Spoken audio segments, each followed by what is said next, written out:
По вчерашната вонредна, Советот на општина Тетово денес одржа и редовна седница. Се дискутираше за прашања поврзани со урбанизам, како и плановите за вработување во основните и средните училишта. Значи денеска во денешната седница ќе се има неколку точки, се знае од урбанизам, има неколку точки предлог одлуки за плана за вработување, односно за основните и средните училишта.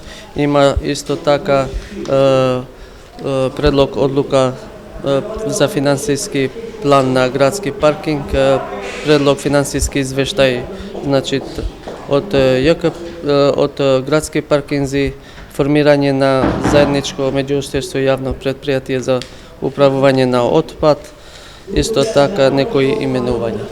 Најавено беше именување на еден член од општина Тетово за јавното претпријатие за управување со отпад, кој ќе биде заедничко за сите општини во Полошко.